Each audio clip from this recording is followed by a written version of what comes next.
चलिए जानते हैं आज के देश और दुनिया की सिलेक्टेड काम की और महत्वपूर्ण 50 बड़ी खबरों को सिर्फ 10 मिनट में। पर अभी तक आपने इस वीडियो को लाइक नहीं किया तो लाइक कर दीजिए।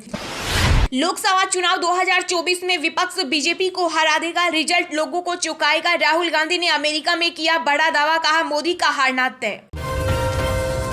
बेटियों की हालत के लिए मोदी सरकार जिम्मेदार, राहुल गांधी बोले 15 घिनौने आरोपों वाला सांसद पीएम के सुरक्षा कवच में महफूज।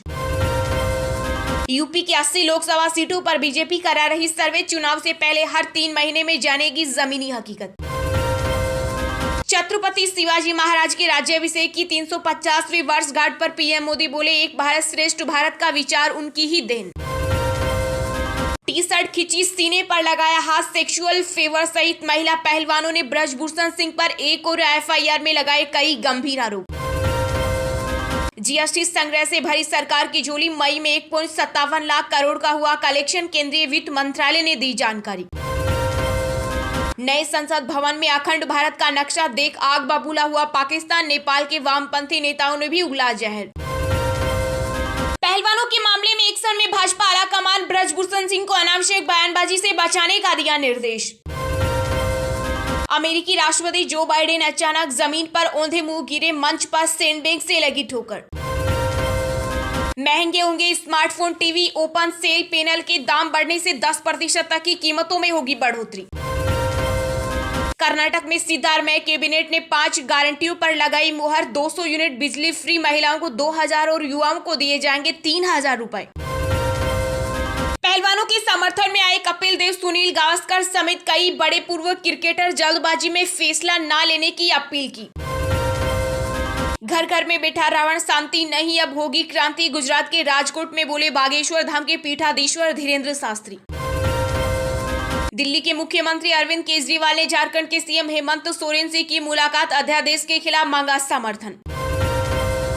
ब्रजभूषण सिंह की गिरफ्तारी के लिए किया जा रहा महापंचायत और आंदोलन, किसान नेता टिकैत बोले न्याय मिलने तक जारी रहेगी लड़ाई। एशिया कप के लिए टीम इंडिया का ऐलान, बीसीसीआई ने जारी किया स्कोर, 17 जून को पाकिस्तान से होगा मैच।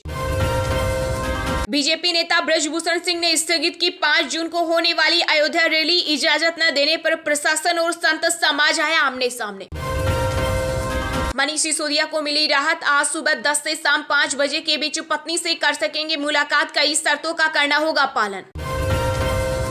राहुल गांधी के समर्थन में आई शिवसेना सांसद संजय राउत, कहा पूरा विपक्ष एकजुट है, हम 2024 में भाजपा को हराएंगे।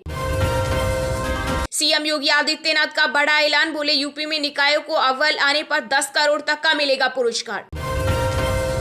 हम बॉर्डर में दुश्मनों का सामना करने की जगह आपस में ही लड़ रहे, आरएसएस चीफ मोहन भागवत ने नाम लिए बिना राहुल गांधी पर साधा निशाना। राहुल गांधी इतिहास की जानकारी रखते तो अच्छा होता, मुस्लिम लीग को धर्मनिरपेक्ष बताने पर बीजेपी ने किया पलटवार, कहा दोगला इंसान। वर्ल्ड टेस्ट चैंपियनशिप के फाइनल मुकाबले से पहले तीनों फॉर्मेट के लिए टीम इंडिया की नई जर्सी लॉन्च, कश्मीर से है बेहद ही खास कनेक्शन। देश की एक और दवा कंपनी पर लगा आरोप, श्रीलंका में खराब आई ड्रॉप से 30 लोगों को हुआ इन्फेक्शन, जांच शुरू। सड़क के नाम पर चटाई बिछाकर चढ़ाया था डामर, टोपीबाज नहीं तकनीकीबाज निकला ठेकेदार, बताई वजह। बीजेपी सांसद ब्रजभूषण सिंह पर अभी तक कोई कार्रवाई क्यों नहीं हुई, कांग्रेस महासचिव प्रियंका गांधी ने मोदी सरकार से पूछा सवाल। मुंबई कोस्टल रोड को छत्रपति संभाजी का दिया नाम, शिवाजी महाराज राज्याभिषेक दिवस पर सीएम एकनाथ शिंदे के किए 3 बड़े ऐलान। राहुल गांधी को देश विदेश में लोग मस्करा आदमी के नाम से जानते हैं, केंद्रीय मंत्री गिरिराज सिंह बोले गाली यात्रा पर है कांग्रेस नेता। विध्वंसक फाइटर जेट सिर्फ उड़ाएगा नहीं बल्कि बनाएगा भी भारत, पीएम मोदी को जेट इंजन का गिफ्ट देंगे बाइडेन। अगले 3 से 4 विधानसभा चुनाव में बीजेपी का कर देंगे सफाई, राहुल गांधी ने यूएस में किया दावा, हर जरूरी बुनियादी साधन मेरे पास। केजरीवाल के मंत्री ने विजिलेंस विभाग से गायब करवाई फाइलें, कई घपलों की थी जानकारी, सीसीटीवी फुटेज आया सामने। केंद्रीय मंत्री नितिन गडकरी ने दिया गरीबी से पार पाने का फॉर्मूला, कहा 2024 में भाजपा फिर से बनाएगी सरकार। देश में बेरोजगारी पिछले 40 साल में सबसे ज्यादा, राहुल गांधी ने मोदी सरकार के आर्थिक सुधारों पर उठाए सवाल। मोदी सरकार के 9 साल पूरे होने पर केंद्रीय मंत्री एसपी सिंह बघेल बोले, पिछली सरकारों की अपेक्षा दोगुनी गति से हुआ विकास। नोएडा में 2660 फर्जी कंपनियां बनाकर लिया जीएसटी रिफंड, सरकार को लगा 10,000 करोड़ का चूना, पुलिस ने 8 आरोपी किए अरेस्ट। देशद्रोह कानून नहीं हो सकता रद्द, जरूरत पड़ने पर संशोधन की गुंजाइश, विधि आयोग ने सरकार को बताई वजह। बांग्लादेश में चुनाव से पहले बढ़ी मुश्किलें, पीएम शेख हसीना के चीन के पाले में जाने से बढ़ेगी भारत की चिंता। बिहार में एसडीएम की काली कमाई देख फटी आंखें, मंगानी पड़ी नोट गिनने की मशीन, 10 साल में 150 गुना संपत्ति अर्जित की। केंद्रीय गृह मंत्री अमित शाह की वार्निंग का दिखा असर, मणिपुर में लोगों ने पुलिस को सौंपी 140 राइफल और ग्रेनेड। 5 जून को सूरत जाएंगे पीएम मोदी, अंतरौली में निर्माणाधीन बुलेट ट्रेन स्टेशन का करेंगे निरीक्षण। फिल्म द केरला स्टोरी को लेकर नसीरुद्दीन शाह के बयान पर फूटा मनोज तिवारी का गुस्सा, कहा दिक्कत है तो कोर्ट जा सकते हैं। राजस्थान के सीएम अशोक गहलोत ने 3,378 करोड़ के विकास कार्यों का किया शिलान्यास एवं लोकार्पण, बोले आमजन के हित में लाई गई योजनाएं रेवड़ी न होकर जनसेवा के कार्य। पाकिस्तान में महंगाई ने तोड़े सभी रिकॉर्ड, श्रीलंका से भी बुरा हुआ हाल, अब आईएमएफ ये अंतिम सहारा। यूपी के पीलीभीत में बढ़ रहा दवाओं का गैर कानूनी धंधा, खुलेआम बिक रही नशीली दवाएं, प्रशासन झाड़ रहा पल्ला। गुजरात के पूर्व सीएम नितिन पटेल ने कांग्रेस पर बोला तीखा हमला, कहा पहले आतंकवाद और भ्रष्टाचार को मिलता था बढ़ावा, अब देश में आया बदलाव। यूपी में लोकसभा चुनाव 2024 का महासंग्राम जीतने के लिए सपा का एक बूथ 20 यूथ मंत्र, अखिलेश यादव ने संभाली कमान। जम्मू कश्मीर में सरकार किसानों और उद्यमियों के लिए खोलेगी नए रास्ते, एलजी बोले डेयरी का समृद्धि में विशेष योगदान। देहरादून में नाबालिग क्रिकेट खिलाड़ियों से छेड़छाड़ के आरोपी कोच नरेंद्र शाह के खिलाफ चार्जशीट दाखिल, 3 पीड़िताओं समेत 15 की होगी गवाही। आतंकवाद को पालने पोसने वालों का नेटवर्क ध्वस्त करके रहेंगे ब्रिक्स देशों ने लिया बड़ा संकल्प। चेन्नई की ओर चलने वाले कोरोमंडल एक्सप्रेस मालगाड़ी से टकराई और पटरी से उतर गई, कई लोगों के मारे जाने की आशंका। पीएम ने देश का माहौल बदल दिया है, मोदी योगी को केंद्रीय मंत्री ने बताया संत, कहा आज पूरी दुनिया ने माना पीएम मोदी का लोहा।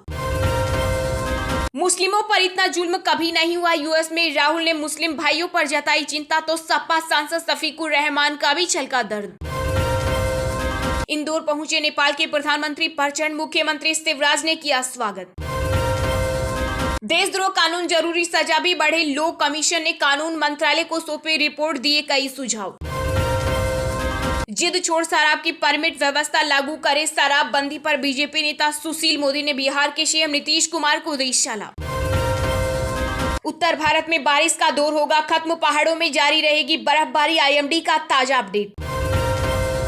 मध्य प्रदेश की जेलों में कैंटीन शुरू करेगी शिवराज सरकार, तैयार हो रहा है मसौदा। इंस्टाग्राम पर आने वाला है कमाल का फीचर, कंटेंट क्रिएटर्स को पोस्ट की रीच बढ़ाने में मिलेगी मदद। गुरुग्राम से गैंगस्टर लॉरेंस बिश्नोई और गोल्डी बाराट गैंग के 10 शूटर गिरफ्तार, पुलिस की वर्दी सहित हथियार बरामद। भारतीय जूनियर पुरुष हॉकी टीम ने चौथी बार जीता एशिया कप खिताब, फाइनल में पाकिस्तान को 2-1 से दी मात। चलिए अब जानते हैं जो आम आदमी के काम की और फायदेमंद खबरें हैं उनको विस्तार से, पर इससे पहले अभी तक आपने इस वीडियो को लाइक नहीं किया तो लाइक कर दीजिए। मुस्लिम लीग पूरी तरह से धर्मनिरपेक्ष पार्टी, उसमें गैर धर्मनिरपेक्ष कुछ भी नहीं, वाशीघाटन डीसी में बोले राहुल गांधी, सवाल उठाता हूं इसलिए दबाई जा रही आवाज। जी हां, वाशीघाटन डीसी में नेशनल प्रेस क्लब में मीडिया से बात करते हुए कांग्रेस नेता राहुल गांधी ने कई मुद्दों पर खुलकर बात की। राहुल गांधी से जब केरल में इंडियन यूनियन मुस्लिम लीग के साथ कांग्रेस की गठबंधन के बारे में पूछा गया तो उन्होंने कहा मुस्लिम लीग पूरी तरह से सेकुलर पार्टी है, मुस्लिम लीग के बारे में कुछ भी गैर धर्मनिरपेक्ष नहीं है। उन्होंने कहा कि भारत में प्रेस की स्वतंत्रता कमजोर होती जा रही है, जो किसी से छिपी नहीं है और यह बात सभी जानते हैं। भारत में संस्थानों पर निश्चित रूप से कब्जा है। मुझे लगता है कि लोकतंत्र के लिए प्रेस की स्वतंत्रता महत्वपूर्ण है और आलोचना को सुनना चाहिए। राहुल ने कहा यह सिर्फ प्रेस की आजादी नहीं है, यह हर तरफ हो रहा है, संस्थागत ढांचे पर भी शिकंजा कसा जा रहा है। राहुल गांधी ने मीडिया से कहा कि आपको यह सवाल प्रधानमंत्री से करना चाहिए, मुझे नहीं पता कि आप यह कैसे करेंगे, लेकिन आपको पूछना चाहिए। मैं सवाल उठाता हूँ इसलिए आवाज दबाई जा रही है। कांग्रेस नेता ने कहा कि भारत के पास बहुत मजबूत व्यवस्थाएं हैं जो पहले से मौजूद हैं। वह व्यवस्था अब कमजोर हो चुकी है। अगर लोकतांत्रिक व्यवस्था को बढ़ावा दिया जाए तो ये मसले अपने आप सुलझ जाएंगे। सत्तारूढ़ भारतीय जनता पार्टी पर निशाना साधते हुए उन्होंने कहा कि भाजपा देश में ध्रुवीकरण को बढ़ावा दे रही है। भाजपा की यह गंदी राजनीति भारत को नुकसान पहुंचा रही है। भारत में विपक्ष के सवाल पर राहुल ने कहा कि देश में विपक्षी दल काफी हद तक एकजुट है। उन्होंने कहा, हम सभी विपक्ष के साथ बातचीत कर रहे हैं। मुझे लगता है कि काफी अच्छा काम हो रहा है। पहलवानों के मामले में एक्शन में भाजपा आला कमान ब्रजभूषण सिंह को अनावश्यक बयानबाजी से बचने का दिया निर्देश। यह पहलवानों का मामला धीरे धीरे एक बड़ा जन आंदोलन बनता नजर आ रहा है। मुजफ्फरनगर में हुई महापंचायत के बाद यह तय हुआ है कि सरकार से न्याय लेने के लिए रणनीति बनाई जाएगी। दूसरी तरफ विपक्ष इसे बड़ा मुद्दा बनाता जा रहा है। आने वाले लोकसभा चुनाव 2024 में यह मुद्दा एक बड़ा संकट बन सकता है। यह देखकर भाजपा आला कमान एक्शन में आ गया है। बताया जा रहा है कि 5 जून को अयोध्या में होने वाली जन चेतना महारैली को रद्द करना इस ही कड़ी का एक हिस्सा है। साथ ही भाजपा सांसद ब्रजभूषण शरण सिंह को यह निर्देश दिया गया है कि अनावश्यक बयानबाजी से बचें। सूत्रों की माने तो हाईकमान के निर्देश पर ही ब्रजभूषण शरण सिंह ने 5 जून को होने वाली प्रस्तावित रैली रद्द की है। यह जन चेतना महारैली अयोध्या के राम कथा पार्क में होनी थी। अयोध्या जिला प्रशासन ने भाजपा सांसद ब्रजभूषण शरण सिंह को यहाँ 5 जून को रैली करने की अनुमति नहीं दी है। वहीं भाजपा सांसद ब्रजभूषण शरण सिंह ने सोशल मीडिया पर पोस्ट करके कहा कि पुलिस जांच के चलते इस रैली को फिलहाल के लिए स्थगित किया जा रहा है।